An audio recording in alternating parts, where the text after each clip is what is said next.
Welcome to the Silent Podcast, where we are anything but silent. I am so excited to be here talking Lego Masters episodes, season 4, episode 3 and 4. My name is Mark, and I'm here to follow with the great one and only Josh Kettles. Glad to be here. Mark, thank you for having me. Thank you for being here with me to talk Lego Masters. I'm ready to get my brick on. I'm so excited to get my brick on with you, my friend. I wish it didn't sound so weird to say "get your brick on," but it's what they say. Hey, it's their catchphrase. We're just borrowing it. But I want to thank you for letting me take a week off. I was sick last weekend. You knew this, but if anyone's listening, why we took a little hiatus, it's because my whole family got sick. And like I was just telling Mark, when your baby gets sick, your whole life has to revolve around having a sick baby. So we're all good though now, just a little cold that ran through our family. And I just realized that we are actually live on YouTube, but that is how that goes. I thought we were recording, but I guess we are streaming. That's how it goes. I don't think anything's happening next hour because I think I'm the next day recording anyways at 6 o'clock. But whatever. So yeah, we took last week off, but we're gonna do a little bit longer episode for you guys today. We're recapping both episode 3, Volcanic Brickruptions, and also episode 4, Build It by Ear. Two very different episodes. One of them incredibly unique for Lego Masters, and one of them I feel like good in a typical way. Yeah, no, we'll get to both of them. I was way more hyped for the volcano episode 3, and then it was fine. It wasn't a bad episode by any means, but just it was okay. And then I was so confused at the promo for this last week, episode 4 by Ear, and that turned out to be an all-timer. Like, so fun. Honestly, I think episode 4 is one of the best episodes of reality TV this year. And I mean that holistically, as someone that's been cheering on a lot of great shows, but Lego Masters season 4 is hitting differently. But yeah, let's get going. So it starts off immediately with episode 3. We get the cool, I love the joy in people's faces when they walk in on the show. Yeah. And they see a giant volcano, and they all look just so happy to be there. Yeah, and this was what I was saying. I was hyped about it because Legos plus explosions has been a very great formula for the show's past. And so when we were gonna get some volcano action, I was very excited. And yeah, I mean, you can't just you see the big volcano they built, you know that I don't know. You know that the show just does everything really well with the little details. And so, we come up and see this big volcano. Everybody's excited. And then they get their task. So they have to build a little island type thing that's themed to one of 5 different things. It was desert, air, jungle, water, and ice. And since they're at 10, each team, there'll be one island theme for every 2 teams. And of course, there's a little bit of drama with that a little bit later, which I'm going to bring up very shortly. But and then they all have to see. What's cool about it is they want the island to start one way and end a very different way, like a way a volcano would, like an actual triggered event would happen. And I think that's pretty cool, how that concept is. Yeah, no, definitely. I like the idea of the challenge as far as having something, making sure your build is dynamic in the story of it, where you start with the pre-explosion and then it has to have some sort of difference post-explosion. And so I like that idea. I don't think it's a little bit harder to execute, I think, in practicality for some of these groups and stuff. I think for me, the downside of this build was just that they were limited with the having 2 teams each build one of these types of geographies. And I just think that it invites comparison, which might make the judges' time easier, but I think also it makes the builds a little bit more forgettable in hindsight, because it's not like they're there's a couple Arctic ones. Remember, there's a couple jungle ones, but they kind of blend together, except for, of course, the really outstanding ones, which we'll get to. Yeah. My chair just fell, which is hilarious. Live on YouTube, guys. But I was writing my notes, and I'm like, is Christopher the villain of the season? And then he brings it up like immediately after that. Like, yeah. Like, I know he's so competitive. Like he's inviting it himself. I feel like he's definitely playing a character and leaning into it, which at least I'm glad he's in on the joke. It's a fun villain in my mind because he's aware of it. He knows he's kind of the shark, that's how he pictures himself, as this like entrepreneur guy who pitches things, but it's not like someone who's actually just like, uncomfortably villainous. And I think there's a lot of conversations that we've had in the reality TV space about the different types of villains. And my least favorite type is the type that is like, basically actually like, a bad person. Yeah, exactly. I mean, that's a good way to put it in short. Yeah. But like, like what he's doing is like, Aubrey and Ryan are next to them, and they like he keeps sneaking over because they have the exact same thing. You just see him in the background being like, yeah, I'm not here. Yeah. It looked. I bet it's a little awkward, even if he's, again, not like a bad person or anything like that. I'm sure he's making them feel a little uncomfortable, just like, kind of peeping behind them there. Yeah, and this is like when we start getting to one of my more bigger concerns of this episode, which is a big concern. I feel like both these episodes have one big concern. This one involves Jordan and Chris, my winner picks from the top of the season, and I hate saying this, but I don't think they get the concept of what a volcano is. Yeah, that was bad. That was just bad. Like, I don't get what they were going for. Like, I mean, obviously you got to execute and stuff, but they just put themselves in such a bad position to not even be like building the baseline, like, they built an obelisk. What the concept should be. Yeah, like they knew they were building that, and they built like just a tower, and like I get what they're doing, but the judges are asking for a volcano, build a volcano. Yeah. No, swing and a miss. I don't know what they were going for. I mean, we'll be talking about that a lot in a few minutes anyways, but it just was like, I was like, what is happening? Like, what, like, yeah. I think we get a lot of very fun little moments in this episode, though. One of the highlights is when Will decides to have to make sacrifices to, I think it was Mount Brickruptions, and he sacrifices Amy's shoes, which is funny considering she's already like a 6'3" person who wears heels. So, I mean, more power to her for that, but yeah. Yeah, then he pulls out the ukulele, right? He's holding it hostage above the volcano. No, it's great. Like, Will is the best. He's just so good. I love him. I love his improv skills. He's just having fun out there. Like, this is one of those things that's like I just know he does a lot of the stuff in like one take. I don't think they're like when he's like, timing them down on the clock and stuff. And he's like, 5 hours left. Like, I don't believe for 1 second that they're like, that's the third time he's telling them 5 hours left. Like, he's just doing this stuff one take. Will's the best. Yeah, and I also like another thing I absolutely love about the show is like the rapport between him and Jamie and Amy, and I feel like Jamie's gotten the note recently to be more serious again. Yeah. Like, we'll talk about it next episode. Like, Jamie's not the one who ever really dresses up. Sometimes Amy gets more into it, but even episode 4, we get him coming in the bubble wrap suit. So like, I feel like Jamie and Amy they're definitely getting more comfortable. It's one of the things that I feel like has really stood out to me this season is they're just more comfortable in this role they have on the show. Yeah. Anything else we'll talk about before we get to the actual builds and the adjudications? No, let's go for it. Yeah, let's get there. All right. Well, I also forgot that this is important. Nina and Sam have the golden brick, and they do not want to use it. That's very important. Their build is interesting. We'll get to it. Yeah. So we get to Louise and Alex. Theirs is called the Temple of the Sea God. And like they have like a really cool face structure happening. A lot of these have like faces that's like designed for the lava to flow through. Yeah.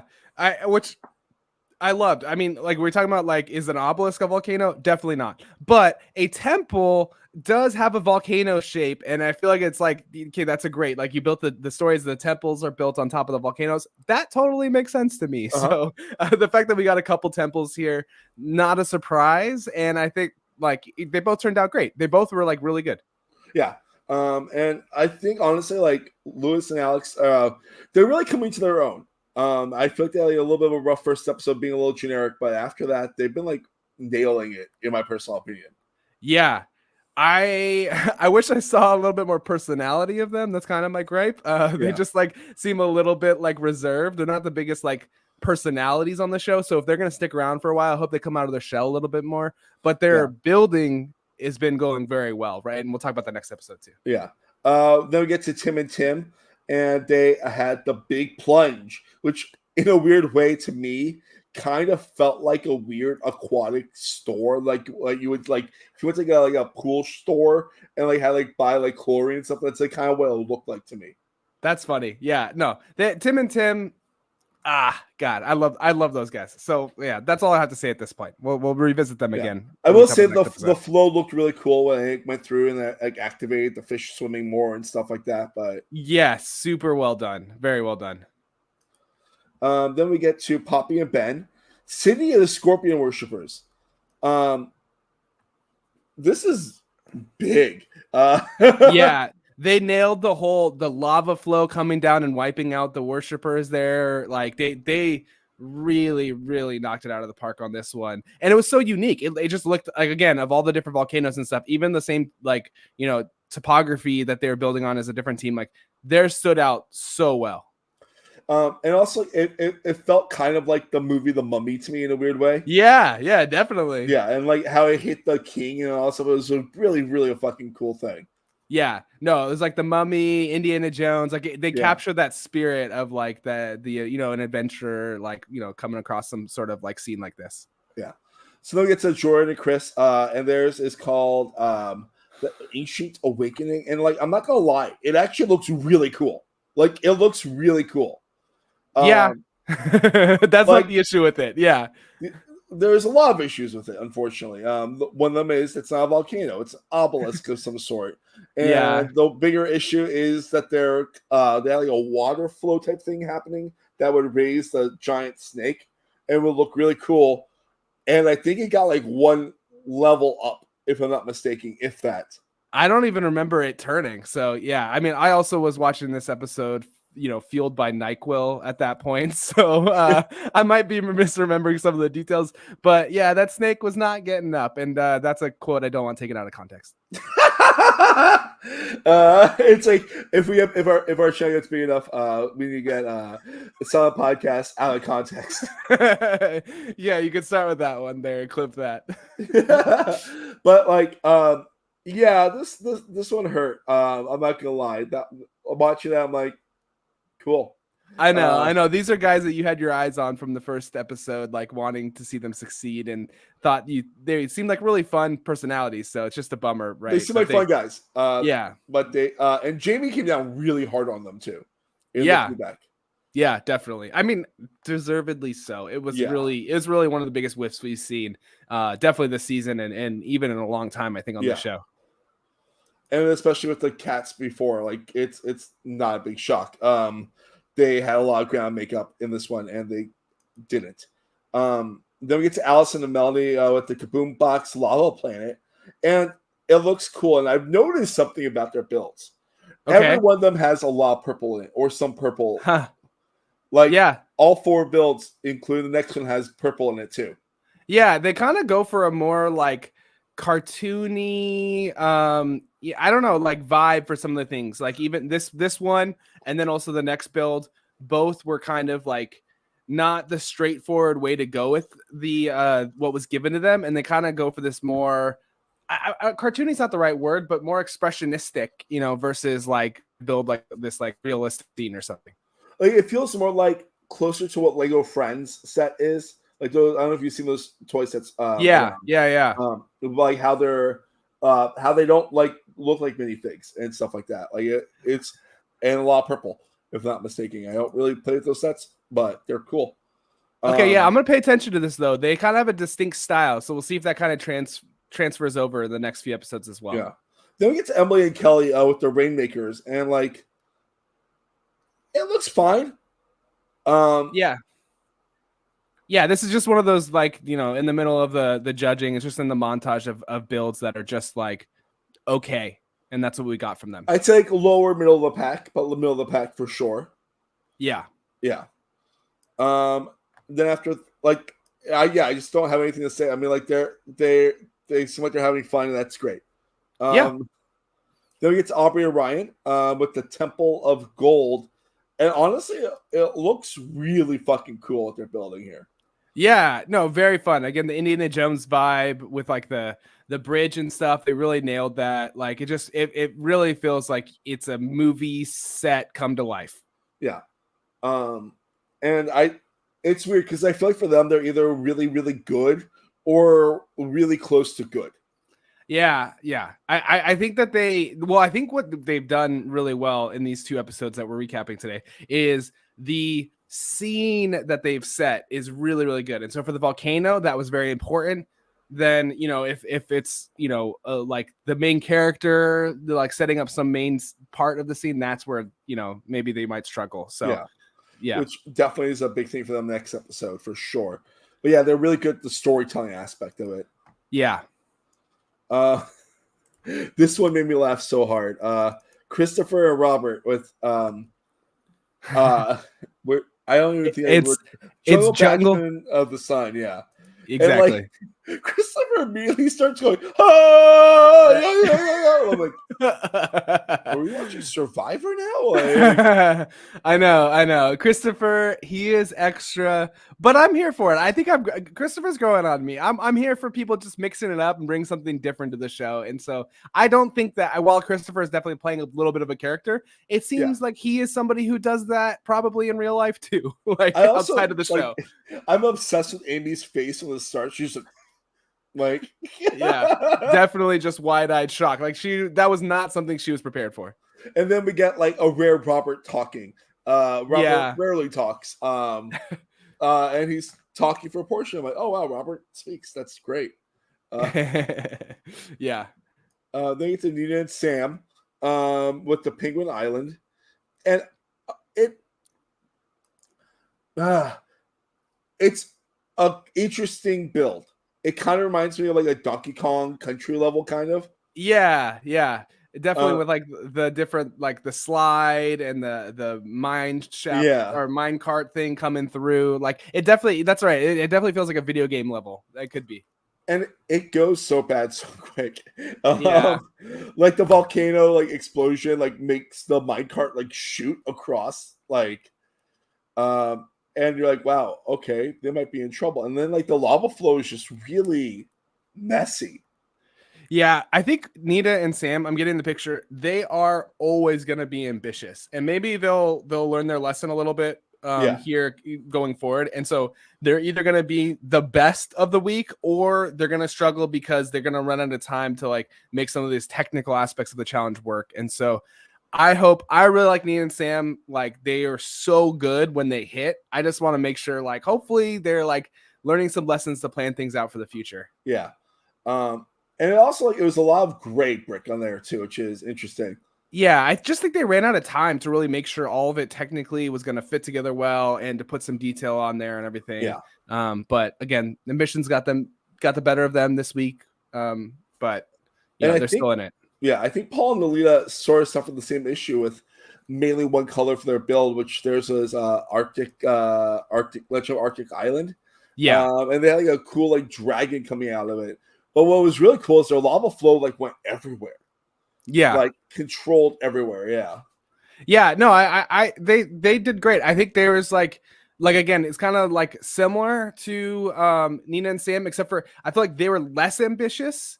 And their build had a similar vibe to it, like you were saying, but they're like less ambitious, but well executed. Whereas Nina and Sam are like super ambitious and not super well executed. And so I feel like that's like, there's different ways to play the game. And I mean, for me, I'm just like, just don't get last place. Like you don't have to get first every week.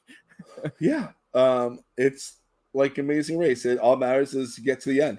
And then you crush it. Or like Big Brother, just don't get nominated. Then hopefully you could win some challenges, unless it's season 25. And you're not named Jag or Cameron. But then we get to the top 2 teams, and it is Poppy and Ben and Christopher and Robert. I don't think they chose the correct team to win. I'm going to say that before we get to there. I think these were the top 2 for sure. But I don't know. I feel like So Poppy and Ben win, and they were great. It was a cool big build, but Christopher and Robert with their interesting lava flow and storytelling was really cool to me. Yeah, that's cool. I'm not gonna say I have a strong opinion either way. I thought both of them were just so well executed that it was really fun to watch. But yeah, we didn't really talk about this with Christopher and Roberts. Just want to shout it out. Just the fact that they had those characters who like would spin around with the lava, like very interesting storytelling. Yeah. I forget, was next when the volcano erupted, or was that after the bomb? I don't remember the order. Again, I was hopped up on NyQuil, so I'm not sure. I love when the show does this like cheesy shit, like where it's like the volcano is erupting. Oh no! And like everyone's just freaking out. You see like fake lava going everywhere. Yeah, and just like I feel like being on the show or working on the show must be the best feeling ever. Yeah, no, the love and care that they put into producing the show is the reason why I will tune in every episode and why I will podcast about it. Like it just. I like reality TV so much times just thrown together. Let's just create drama. Let's just like put a bunch of random things together and see what shakes out. Like this show is very thoughtfully put together and I really appreciate it. And even when it like leans into the campiness, Will Arnett is the perfect person to facilitate that. He doesn't like, like get embarrassed about it. Like he just goes full send and yeah, Lego does this well. Yeah, I love it. And then we get to our bottom two, which is Jordan, Chris, and Nina and Sam, who automatically lose the golden brick. I think this is a fair bottom two, personally. Yeah, perfect. Yeah, it seemed pretty obvious that these were going to be the bottom two. And I think because of that, how bad they did the week before with making it dangerous for cats, I think it's probably like Jordan and Chris are gone. Yeah, I mean this.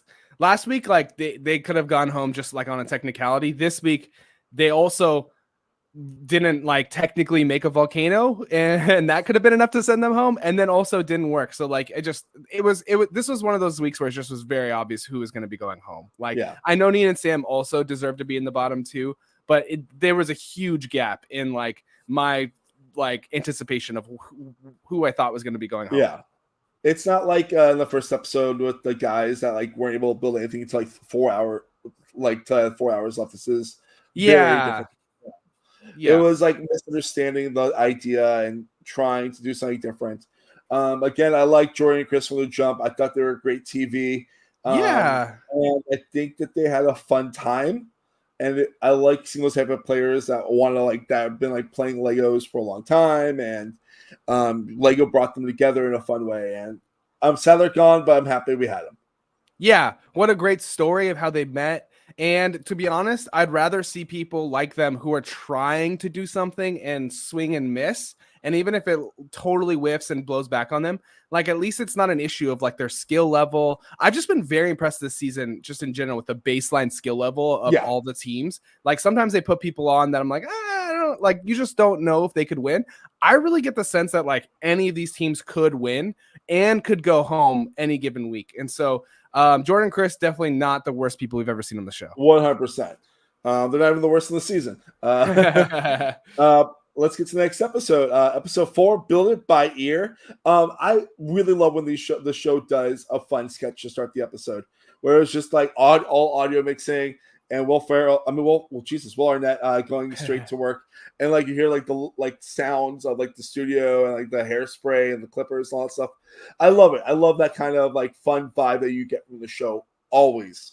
Yeah, I mean they mix it up with the editing at the beginning of the episode, like you referenced. Like, so they're doing it well. I texted you before this episode, like before I watched it, like I was just so confused by the promo. I had no idea like what we were gonna be doing this episode, and I was so pleasantly surprised. I mean, I think it's an issue of expectations. Like with the volcano, I was like hyped. I was like, okay, here we go, a classic Lego Masters explosion episode. It's gonna be great, and then it was fine. This episode, I was like, I have no idea what we're getting into. And it was so much better than I could have, thought or expected. Yeah. Like even how it starts off weird. Like with Jamie in like a weird bubble wrap suit. Like why?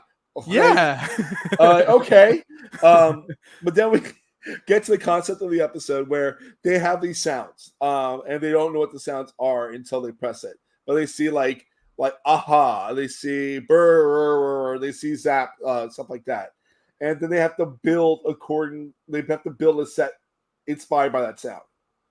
Yeah, and I like the ones where they are picking stuff up off the wall. They don't quite know what they're gonna get when they like choose like the different random sounds. I liked how like Poppy and Ben, like we thought we were getting like something that could help us build a little car, and that is not what it ended up being. Oh, not all. Like what I also love about this is like these sounds aren't like at all what you think they would be. Poppy and Ben like they had a weird cave monster sound. Instead of being, it was a roar, but it was like not even like a roar. It was a roar. Boeing was straight up a Rube Goldberg machine. Zap was closest, I feel like, to what it sounded like, but it sounds straight up like electricity. Yeah. No, so creative, so clever. Love that Lego Masters producers are thinking outside the box here. And what a fun challenge like to do as a contestant, to like come up with something like you're like a Foley artist. And like it's like a reverse Foley artist where you're given the sound and you have to like create and animate this whole like scene that's based around the sound. So I loved it. I think like I love like how my mind, if I was in the show, I'd be like, oh man, I really want to get like tink tink tink, and then like I get tink tink tink, it's like tink tink tink or something. You know, like, oh no, what am I like? You know, like you're having your ideas, like, and then like, oh no, that's not always. I love that. Yeah. So we get the Tims. Their idea is at first is so pandery that it's like a joke, because everyone realizes the Golden Brick is probably coming back since it was lost last episode. So they want to build a treasure chest with a Golden Brick and Will on top of it. Like, yeah, bro. So one of the themes of the season that we've seen so far is like the downsides, the pitfalls of comparison. Like we've seen this has been like through 3 of the 4 episodes. There's been the storyline about like people building similar builds as each other, and then like they're getting penalized or because they're being compared to other builds that are better, build similar. We had the tree trunks, we had the different pyramids with the volcanoes on the same topographies, and then now I'm like, okay, why are you gonna build this golden brick reveal thing like when they already have something like that in the show? And lo and behold, they bring out the golden brick and it's like the red hinge brick that's big, and they have the golden thing. Like you're just like, that's already an epic moment on the show. Like, why do you need to try to build a version of it that's not going to have as much emotional weight to it as that? So I just thought it was a bad idea, their first approach to this thing. What was their second approach? Because I never caught what the second one was. I know what the third one. The second one, was I think that they pivoted to a version of like, I think, a magic show. And so that's kind of what it still ended up being. But I think the second version still involved the golden brick. And then I think like the third one was just like, okay, we're just going to continue to move away from that even farther. I love that. Like when we get to Poppy and Ben, Poppy wants to be evil with the sound machine. And then like it cuts like Chris being like evil in a corner. Yeah, no, it's definitely a storyline now that Chris is fully cemented as the villain of the season. And is there anything you could do creatively as a villain of the season? Could you sabotage the other teams? Like we haven't seen any bad behavior really on Lego Masters yet. I have no idea, but like, you're like watching, we're like, has the show ever had a villain before? Yeah, I don't think so. I mean, this is like in Great British Bake Off have kind of the similar vibes where teams are like, you saw this even I think in one episode, like Tim and Tim were like helping some people like with the last minute touches on their build because they needed to move it. And so like there's a sense I think of camaraderie and help that people are willing to provide to each other, but Christopher, not about that. Christopher's like, fuck you, I'm winning. With the evil light on him, and him like wearing his suit, like just like arms folded in the corner, like I'm not looking, but I'm looking. And Robert starts just building up like a giant wall.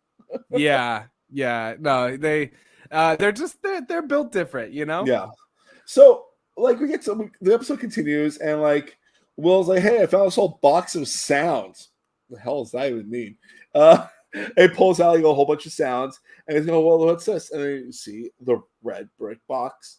He opens it, you hear, closes, closes, and he keeps doing that for a little bit, and like drop the beat, and then like That's a little cheesy, even for Lego Masters, honestly. But the Golden Brick is back. It was really how this little like dance moment there.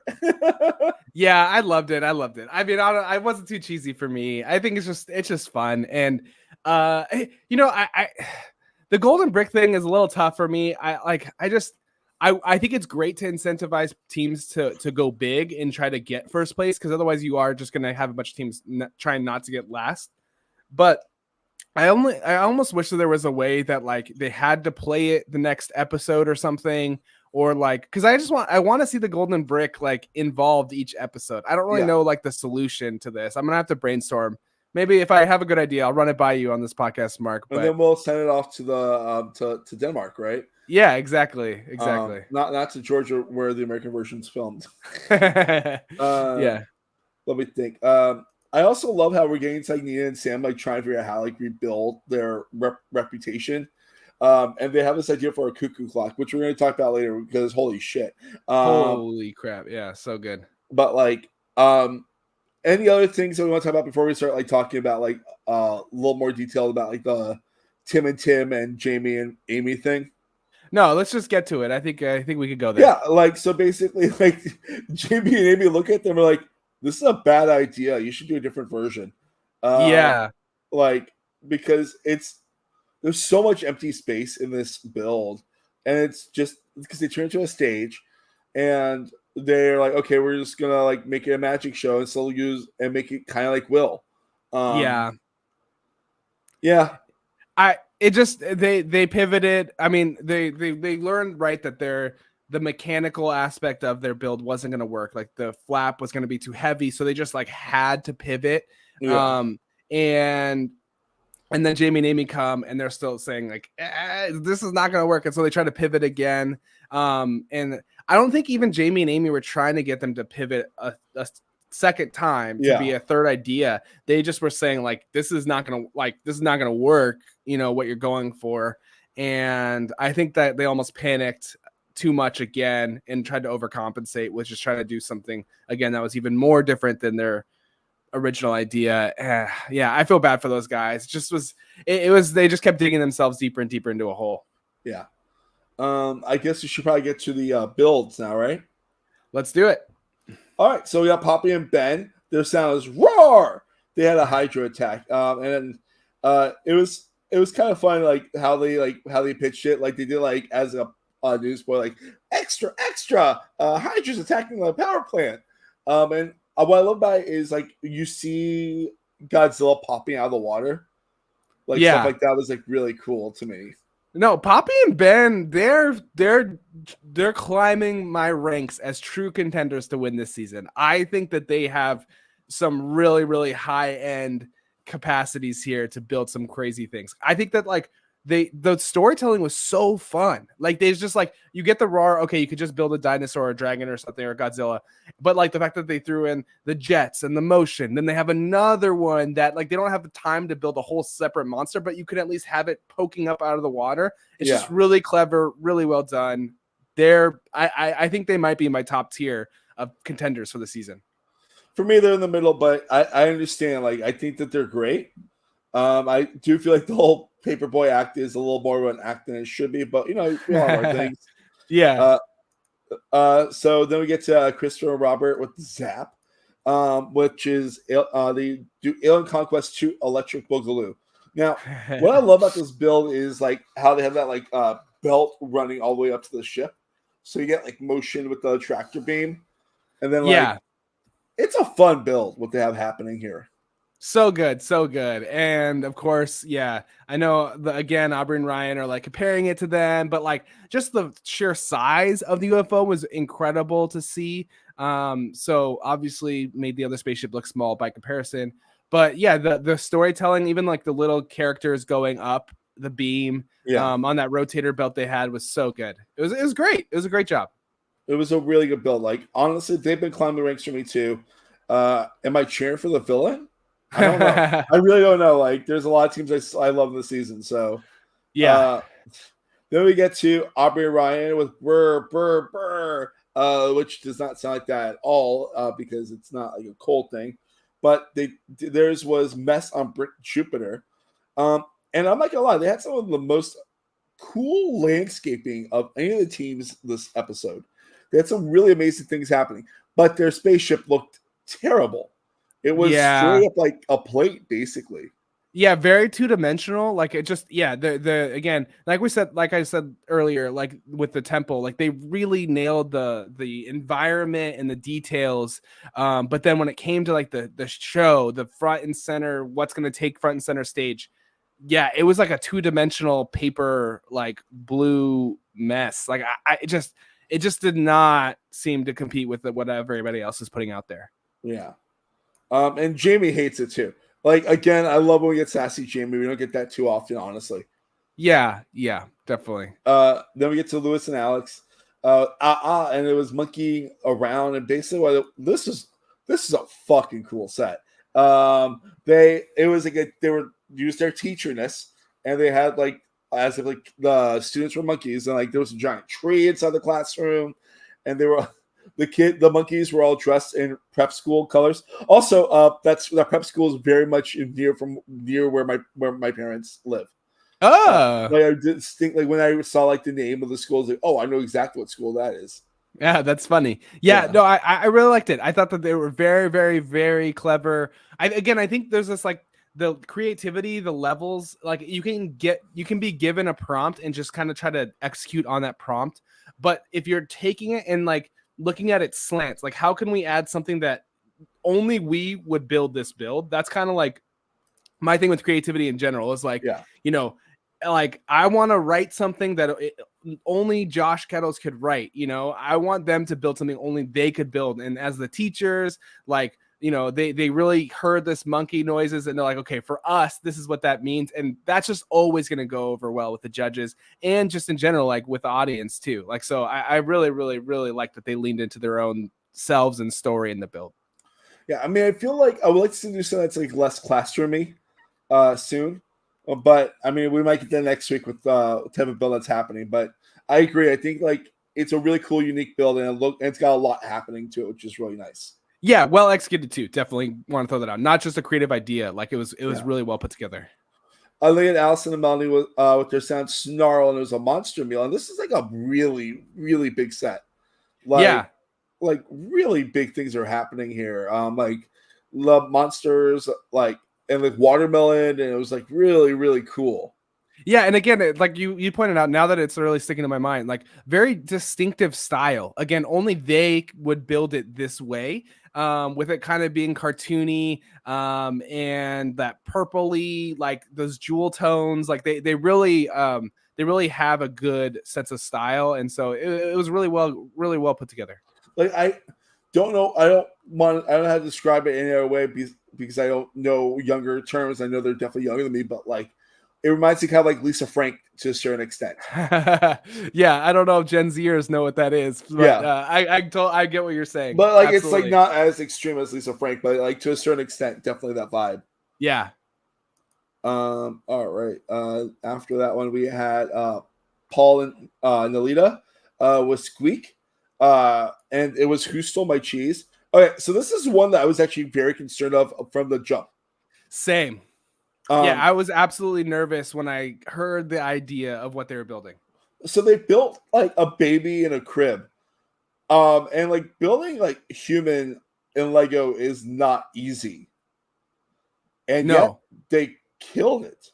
Yeah, I was really impressed. Another one of those builds where I just was like, I don't see the vision, but then as soon as it was completed and we saw the final product, great execution. Like it was a very clear story of what was happening with the baby stepping on the mouse and in the crib and stuff. So just great job. Again, easy, like no brainer, not going to be last place. Like they did good. Like they're actually, in my personal opinion, very much underdog team. I feel like their builds tend to be a little bit more blockier than others, but that was not an easy build that they did. It might have looked a little bit easier compared to the others, but it was just good storytelling and well done. Yeah, I've been concerned about their level of abilities. Like I said, like they've been less ambitious than other teams, but this one this one really impressed me as far as even like what they were able to accomplish. Like it was not a low ambition build, especially with like the motion involved and everything. So great job. Next, you have Emily and Kelly with Badonk. I'm still laughing about one of them, which was Emily or Kelly, the one that said, I can't build a butt on out of Lego. I mean, you could, but not.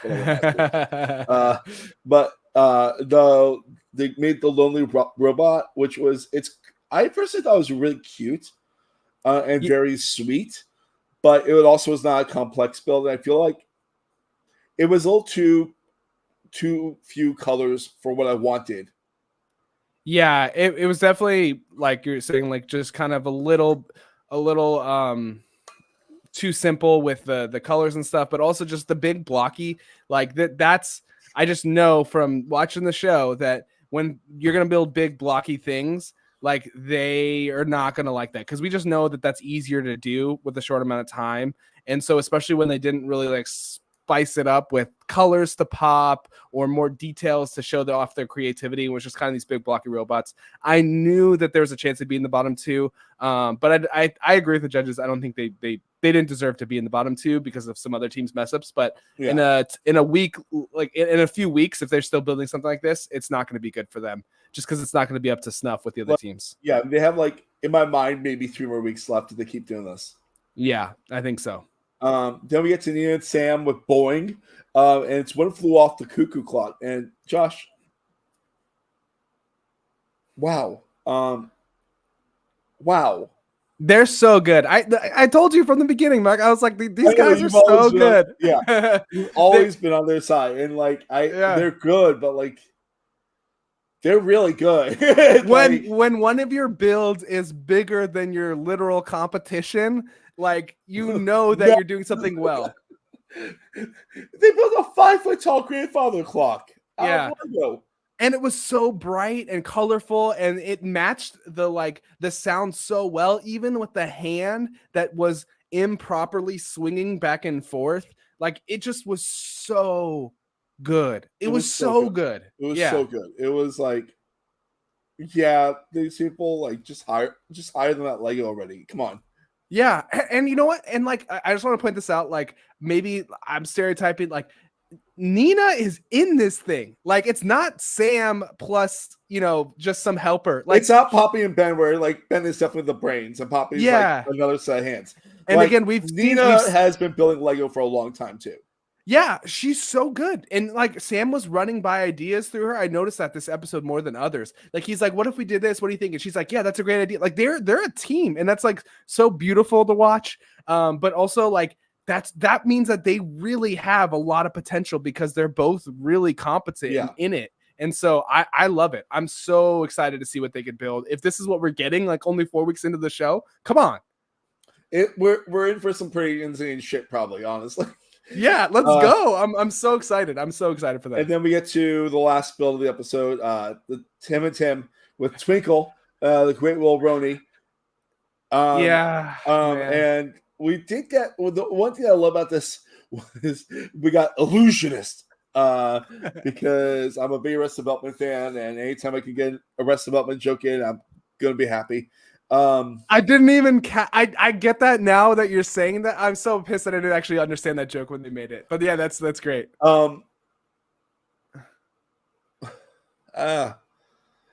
This is what like I feel. I don't want to shit on someone I've never met before, like, and when they seem like very nice people, but like this is what I've been seeing them for weeks now, and I'm like, I've been bored, and like, then I see this, and I'm like, I'm bored and I'm sad because like the reveal, like Rabbit to Rabbit, was like blah, like. Yeah. I mean, I just think they got psyched out and they just kind of like kept digging themselves into a hole. I think that it's one of those things where like just like the anxiety and panic probably of realizing that they were on the back foot a couple hours into it with their build not working, and then they had to pivot. I mean, like we already pointed out, it was a bad idea to start with from the beginning to invite comparison with the whole golden brick reveal thing. Yeah. I mean, maybe they heard the podcast in between episodes. I said, I'm team pandering. Make the judges and Will into your builds. I think that's fun, but that's not enough, obviously, to overcome the issues they had here. Yeah. They're your top two teams. Nina and Sam, of course, and Louis and Alex. like honestly, these are by far the two best builds in this episode. I feel like, both really working with the sound and like very cool looking builds. That also look. I think what's like fun about these builds is like they look like they'd be fun builds too. Like if I bought a Lego set and it was one of these, I'd be happy. Well, yeah, I mean, my wife wouldn't be happy because I'd be spending like 100 hours building that cuckoo clock. It would not be a 10-hour challenge for me here. My wife would be a Lego widow to the time I'd be spending building that thing because that thing just was so big. It's so big. It's like you could probably stack your child twice on it. Yeah, more than that. Yeah, more than that. And then they won, which big shock. Honestly, not really. Because they're great. They're great. And they won the Golden Brick again. They got it back, baby. Woo! You guys go like that, right? Like, woo. And then we have Aubrey and Ryan and Tim in the bottom two. Not surprising this week. Again, I know that we I forget their names, Emily and Kelly, right? Yeah. They couldn't have been contenders for the bottom two, but these two were clearly in the bottom two. And then even then, it was another week where it was very obvious who which team was going home. You could see how sad Amy was sending them home. Crying. Yeah, so Tim and Tim, they've got to be great dudes. They literally definitely top tier for me as personalities this season. Also, I really like them like as people on the show, and I want, like the best like teams on the show are people who have the personality and the building capabilities. And so I was sad to see that they didn't have the abilities to stay in the show, longer than a few weeks here, but it seemed like great guys. Yeah, I was like genuinely shocked by how emotional Amy got for the fourth boot. I'm like, wow, okay. Must be like really awesome dudes. And like that's clearly what it was. Well, like I said, there was that scene where they were shown helping another team, like make sure they get their thing over in time. Like I think just even the little glimpses we got were like that these guys were just really good dudes who love this, this thing. And yeah, I'm sad to see them go for sure. Yeah. But next week's gonna be exciting. It's one of those like I like to call art episodes, like the headdress and like they do this every once in a while. But it's a Cirque du Soleil episode, and what's really cool is there's gonna be two teams of 4 teams apiece, so 8 and 8. It's gonna be exciting, and also we got another Jamie being like, we have another problem. And I'm like, last time that happened, cats were in danger. What's gonna happen now? Yeah, I don't know. This is like one where I'm gonna make my prediction here. They're gonna come in halfway, and there's gonna be some twist, that they thrown in there that they, a part 2 to the mission this build, because I think like with the Cirque du Soleil thing, like there's just a lot of opportunity for them to throw. I think to give them one idea of like, okay, you're gonna have to build a Cirque du Soleil themed thing, and then come in halfway and say, okay, actually, you also have to include this part of it. Yeah. But I mean, that's what we got this week. 2 episodes down. Well, 4 episodes down. We're at the final 8. It's exciting. Lego Masters is ramping up. Josh, how can people follow you? And what do you have coming up? Well, follow me at Josh Kettles on Twitter for Lego takes as well as other reality TV takes. Right now, I'm just podcasting about Lego Masters and then also Survivor. So I have Survivor content here on Silent Podcasts where every few weeks, probably you'll catch me doing some ranking episodes with other silent podcasters. And then also at my own podcast home at futurepastsurvivor.com. You could subscribe there for my Survivor takes. So, Mark, what about you? What do you got going on? You can follow me at MarkLevy85. I might be doing some movie stuff again for Silent Podcasts. It feels right with the holiday season coming up. Saw some great ones the last few days, Coast of Flower Moon and Anatomy of the Fall. Amazing films. You will catch me later talking to Sabrina for I'm Pleased to Tell You, which I frequently guest on, which I love because I love The Amazing Race. And on most Thursdays, I will do Extra Press with the team that left. This week's was such a heartbreaker, but they were such a great team and really fun to talk to. Yeah. That's great that you're doing Exit Press. I'm just going to throw this out there. If Tim and Tim ever want to talk to us, I would love to talk with Tim and Tim. They seem such great guys. And so if they're listening, come talk to us about Lego Masters. Yeah. there's not that many Lego Master podcasts out there. It's like us and RHAP. That's all I could think of. But whatever. I'm happy to talk Lego with them and Hugh and whoever, you know? Exactly. No, but just they seem like such great guys. I definitely want to say again how sad I am to lose them here. But Mark, I'm not sad to continue podcasting about this season of Lego Masters. It's been 4 good episodes. I'm excited for more. I'm excited for more, and we'll see you guys next time. Bye. Bye.